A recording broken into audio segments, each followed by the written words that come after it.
நிறைய பேர் இந்த தப்பை பண்ணுவாங்க. Sector and stock concentration.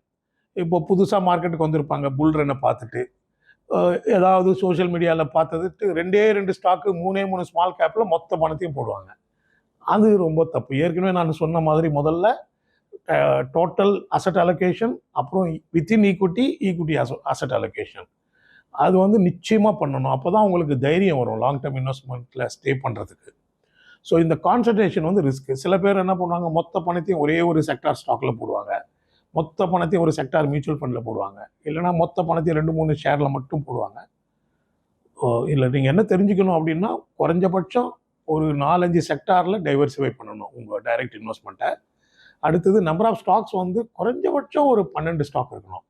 But of course நீங்கள் ப்ரொஃபஷனலாக இருந்தால், இல்லை உங்களுக்கு நிறைய விஷயங்கள் வேறு ப்ரொஃபஷனல் இருந்து கூட equity market, individual stock research ரொம்ப தரவாக தெரிஞ்சிருக்கு, உங்களுக்கு நிறைய சொத்துகள் இருக்குன்னா, இப்போ நான் சொன்னது பொருந்தாது. 2 ஸ்டாக்கில் கூட இன்வெஸ்ட் பண்ணலாம். நான் பெரும்பாலும் 2-3 ஸ்டாக்கில் தான் இன்வெஸ்ட் பண்ணுறேன் அதிகமாக. ஏன்னா நிறைய கம்ப்ளைண்ட்ஸ் இஷ்யூ இருக்குது. அது மட்டும் இல்லாமல் நான் எனக்கு இதுதான் ப்ரொஃபஷன் 33 வருஷமாக.